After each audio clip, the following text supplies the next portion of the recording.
आता आम्हाला सांग, तुझं नक्की काय काम आहे? तुळजा, आई राजा,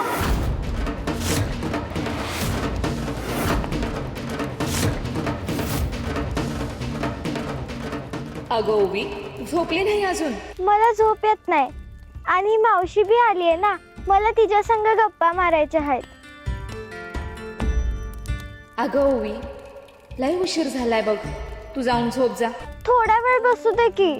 अगं अगं राहू दे की, बस ओवी बाळा तू.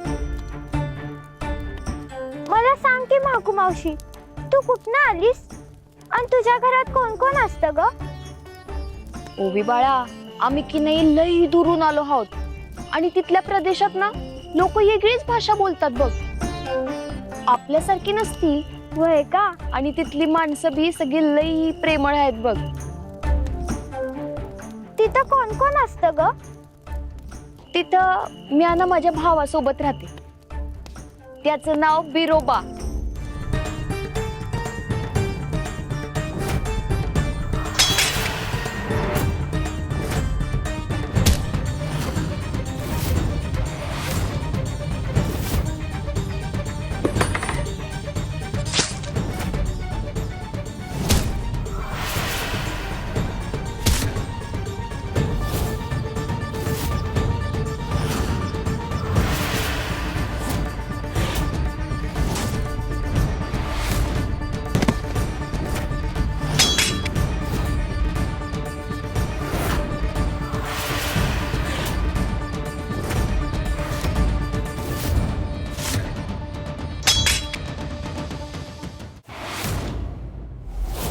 दैत्यगुरु प्रणाम. आपण एवढ्या तातडीने आम्हाला बोलवलं.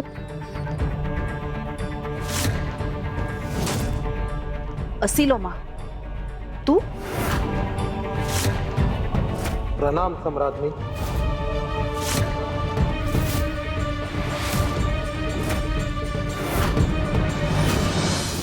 बिरोबा, तो तुझा सक्का भाव आहे का ग? नाही ग, त्याची ना एक वेगळीच गोष्ट आहे बघ. खरं तर ना आम्ही 7 बहिणी आहेत. एकव्वा, तायव्वा, मरगव्वा, दुर्गव्वा, लायव्वा, दाडव्वा आणि म्या मायव्वा. आणि आमची ना एक लाडाची मांजर होती ग, पण ती बिचारी देवाघरी गेली.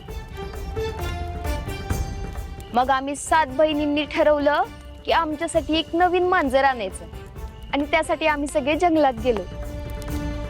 हो का? मग काय झालं? मग तिथं ना आम्हाला एका बाळाच्या रडण्याचा आवाज आला. मग आम्ही आवाजाचा माग घेतला आणि पुढे जाऊन बघतो तर काय, एक सुंदर झाड होतं तिथं आणि त्या झाडाला एक पाळणा बांधला होता आणि त्या पाळण्यात एक सुंदर बाळ होतं. दुपारच्या उन्हात ते लई रडत होतं बघ.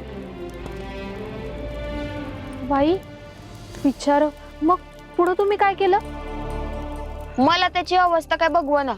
मग मी सरसर झाडावर चढले आणि त्या पाळण्यातलं बाळ अलगद असं हातात घेतलं आणि त्याला प्रेमानं झोजावलं. मग पुढे? मग ते बाळ सगळ्या बहिणींकडे रडायला लागलं, पण आमच्याकडे आल्यावर मात्र ते हसायचं. मग आम्ही ना त्याला प्रेमाने एक छानसं नाव ठेवलं. काय? बिरप्पा. बिरप्पा? मग ते बाळ हळूहळू मोठं झालं, बोलायला लागलं आणि ते प्रेमानं आम्हाला काय हाक मारायचं माहितीये का? मायक्का. अक्का म्हणजे भई आणि तेव्हाच आम्ही झालो मायव्वाची मायक्का, म्हणजे मायेची बहीण. मस्तच ग, खूप छान वाटली तुमची ही गोष्ट. मग आता तुम्ही समजा एकत्र राहता का? नाही ग, आम्ही सगळे ना वेगवेगळ्या प्रदेशात राहतो बघ, पण नात्यानं आणि मनानं एकमेकांशी बांधलेलो आहोत. आमचा बिरप्पा आता लय मोठा पराक्रमी आहे बघ. त्याच्यासाठी अजून बी म्या त्याची मायक्का आहे आणि माझ्यासाठी तो माझा बिरप्पा.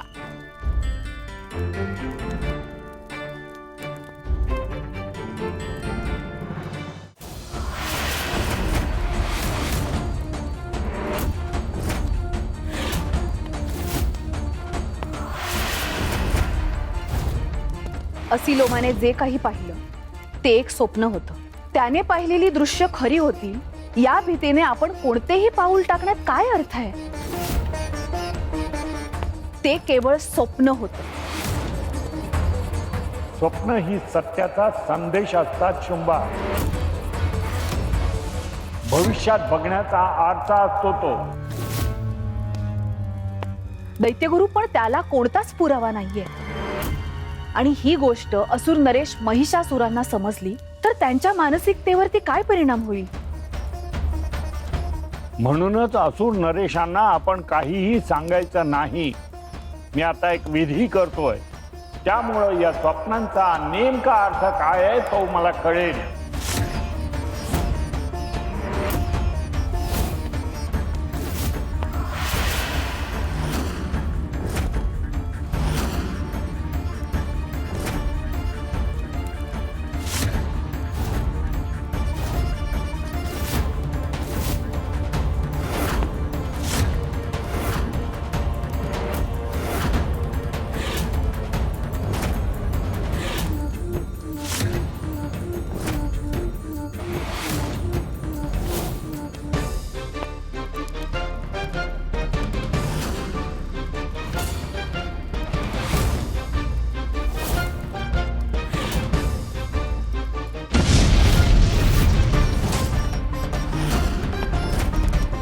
याचा नेमका काय अर्थ आहे हे दैत्यगुरु.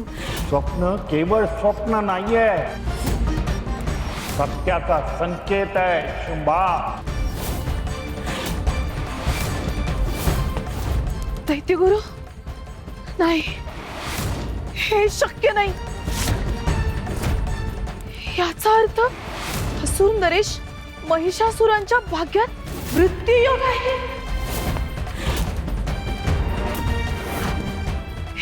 हे कसं शक्य आहे दैत्यगुरु. दैत्यगुरु आपण काहीही करा पण हे होता कामा नाही. हे शक्य नाही, हे शक्य नाही.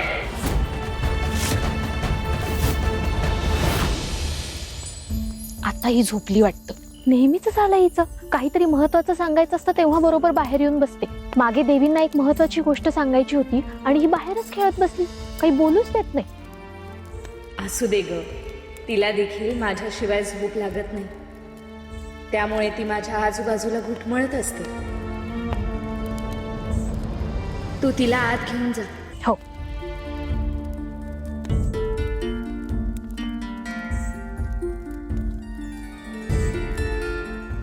मायाक्का, आता सांग बघू, नेमकं काय काम आहे तुझं. तुझा तुला आम्ही हे काम सांगावं की नाही हे कळतच नाहीये. कारण आम्हाला असं कळलंय की महिषासूर आणि तुझ्यामध्ये खूप मोठं युद्ध होणार आहे आणि तू त्याचीच तयारी करत आहेस. महिषासूर तुझं लक्ष विचलित करायला गावावर सतत वेगवेगळी संकटं पाठवत असतो आणि अशा वेळी तुझी मदत मागणं कितपत उचित आहे. आमची तयारी सुरूच राहणार आहे, परंतु तू आमच्यासाठी एवढ्या लांबून आली आहेस. आता तुझ्या मनात काय आहे ते समजून घेणं देखील आमचं कर्तव्य आहे.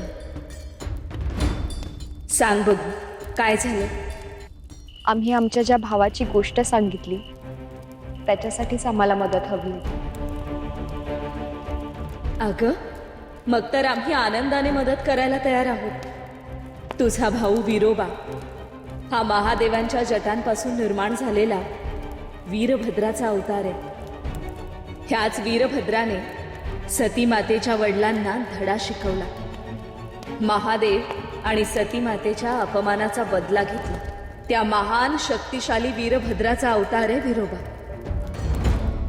मग तर हे काम आम्ही करायलाच हवे. हो, पण कदाचित ते काम ऐकल्यावर तुला तसं वाटणार नाही. नक्की काय करायचं? मी माझ्या भावाच्या लग्नासाठी आले. बिरोबासाठी आम्हाला योग्य पत्नी शोधायची आहे. आमचे हेर देशोदेशी गेले, कोकण, देश, तेलंग, बंगाल, पण त्याच्यासाठी योग्य स्थळ सापडलं नाही. अगं, पण मग तू इथे कशी आलीस? आणि आम्हीच तुला मदत करू असं कसं वाटलं? खरं तर आमच्या हेरांना तुझ्या सामर्थ्याबद्दल कळलं, त्यामुळे आम्ही सुद्धा तुला भेटण्यासाठी उत्सुक होतो. मग आम्ही तुला भेटायला इथे आलो. पण इथे येऊन तुझ्या अडचणी पाहिल्या आणि त्यामुळे तुला काही सांगितलं नाही. आम्ही तुला नक्की काय मदत करू शकतो ह्याचाच विचार आम्ही करतो. हे काम या काळात तुझ्यासाठी कितपत योग्य आहे यावरही तू विचार कर आणि तुला जे काही वाटेल ते आम्हाला सांग.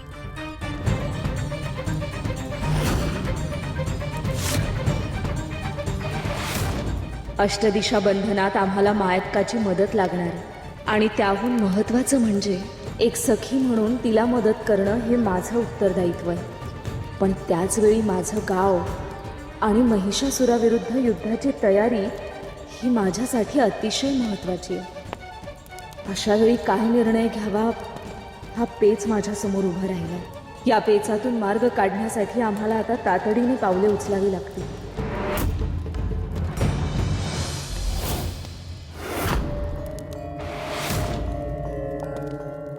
दैत्यगुरु, आता काय करायचं? सम्राज्ञी बी लई काळजीत आहेत. आता त्या आल्यावर काय सांगणार आहेत याची लई काळजी वाटून राहिली मला. आम्ही शुंभाचीच वाट पाहत आहोत. दैत्यगुरु प्रणाम. महिषासूर कुठं आहे? तुझी आणि त्याची भेट झाली की नाही? भेट झाली दैत्यगुरु, परंतु ओझरतीच. असुर नरेश शिकारीसाठी गेले आहेत. काय? शिकारीला? या अशा परिस्थितीत? त्यांच्या जीवाला धोका आहे ना? नाही, त्यासाठी आम्ही आमचे काही खास आणि विश्वासू असुर सैनिक त्यांच्यासोबत पाठवले आहेत. त्यामुळे ते त्यांच्यापर्यंत धोका कधीही पोहोचू देणार नाहीत याची आम्हाला खात्री आहे. तसंही सिलोमाच्या स्वप्नाचा संकेत हा आहे की महिषासुराला जी इजा होणार आहे ती तुळजापासून होणार आहे. पण मग दैत्यगुरु, या स्वप्नाच्या शेवटी तर सम्राज्ञी शुंभराणीवर बी आघात होणार आहे. मग त्यासाठी काय बी करायचं नाही का आपण? हे स्वप्न म्हणजे एक संकेत आहे. त्यामध्ये प्रथम महिषासुराचा मृत्यू दिसतोय आणि त्यानंतर शुंभाला इजा होतीये. दैत्यगुरु, आम्हाला इजा झाली तरी चालेल, परंतु असुर नरेशांना कोणताही त्रास होता कामा नये. असुर नरेशांशिवाय आम्ही आमच्या आयुष्याची कल्पना देखील करू शकत नाही. आणि जर त्या तुळजापासून त्यांना धोका असेल तर त्या तुळजाला निष्प्रभ हे करायलाच हवंय. दैत्यगुरु, त्या स्वप्नांचा धोका अजून किती काळ असणार आहे? स्वप्नाद्वारे जेव्हा काही संकेत मिळतात तेव्हा ते ठराविक कालावधीमध्येच पूर्ण होतात. त्यानंतर त्याचा परिणाम राहत नाही. माझ्या गणितानुसार त्या स्वप्नाचा परिणाम 1 महिन्याच्या कालावधीमध्ये होईल.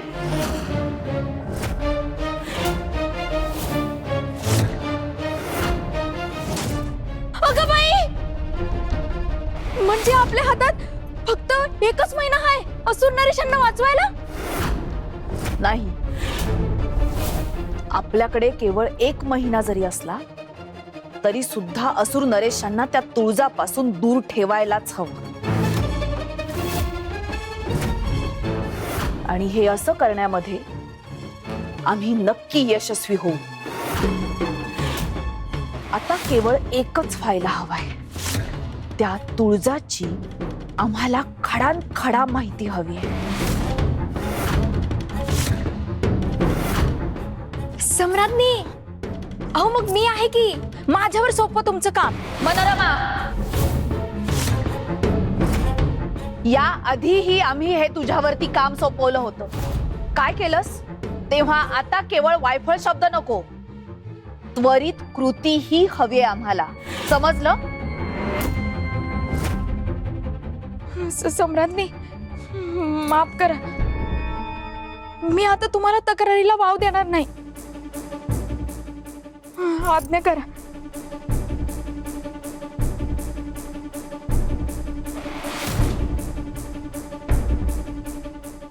सम्राज्ञी, तुळजावर केवळ लक्ष ठेवून काय साध्य होणार आहे? एक व्यक्ती आहे जी केवळ तुळजावर लक्ष ठेवणार नाही, तर तिला गुंतवून ठेवण्यामध्ये तिची मदत देखील होईल. जे मला शक्य झालं नाही ते कोणाला शक्य होणार आहे? एक आहे ज्याचं नाव आहे बिडाल.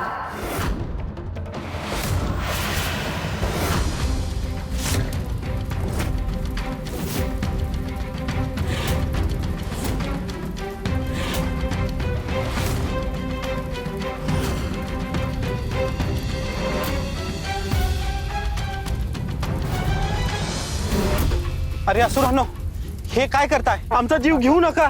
आम्ही काही पाप केलेलं नाही. आम्हाला मारू नका. मारणार नाही, त्याही पेक्षा भयानक काहीतरी घडवणार आहे मी.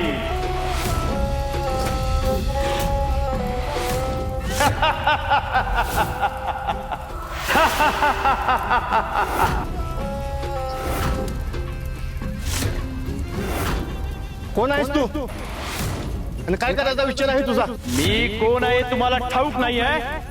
ज्या क्षणी तुम्हाला माझं नाव कळेल त्या क्षणी तुमच्या जीवाचा थरकाप उडेल. तुमच्या समोर काय वाढून ठेवलंय हे तुम्हाला माहितीच नाहीये. वीर असुरराज, अंधाराचे स्वामी, अधर्माचे कैवारी, सर्व दुःखाचे मूळ, महापराक्रमी वीर असुर बिडाल महाराज.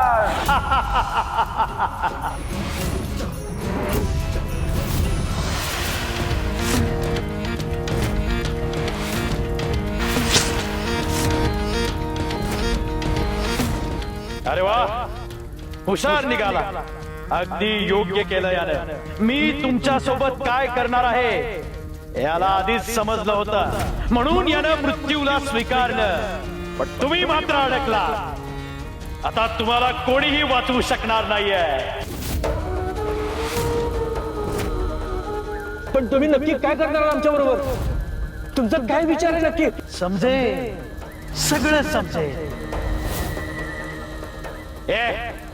घेऊन चला रे ना. नको, नको सोडा आम्हाला.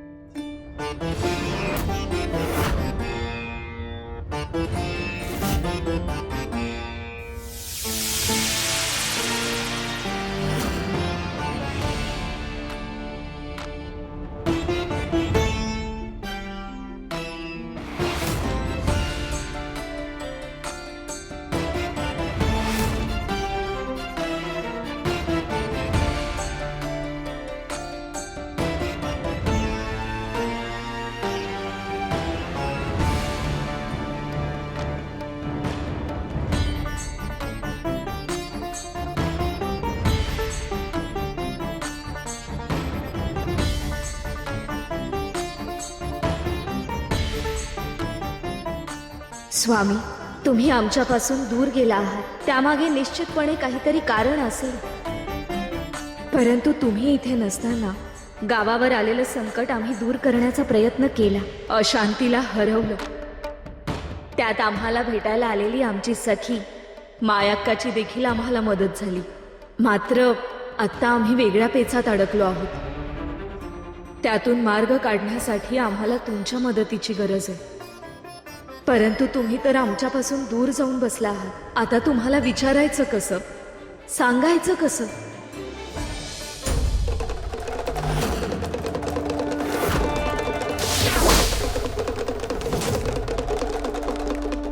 आम्ही आपल्या जवळ नाही असं आपल्याला कोणी सांगितलं ते?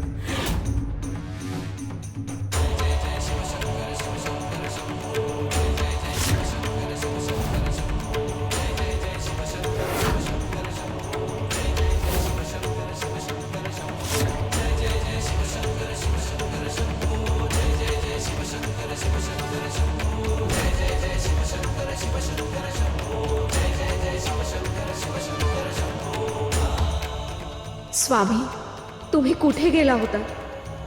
आम्हाला तुमची उणीव जाणवत होती. म्हणून आपण माझी आराधना करत होतात का?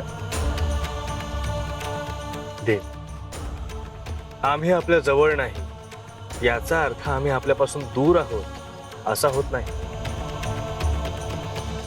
स्वामी, आता आम्हाला तुमच्या बरोबर राहण्याची इतकी सवय झाली आहे की थोडा विरह देखील सहन होत नाही. आता पुन्हा दूर जाऊ नका. आपलं पहिलं उत्तरदायित्व आपले भक्त आहेत ते, त्यामुळे वेळोवेळी आपल्याला एकमेकांपासून दूर जावंच लागणार आहे. आधी देखील आपल्यात यावरून वाद झाले होते. आता आपण पुन्हा हे विसरू नका म्हणजे झालं. ते माहिती आहे आम्हाला. उलट आम्हाला तर भीती वाटते की कदाचित आम्हालाच तुम्हाला सोडून जावं लागणार आहे. सोडून जावं लागणार?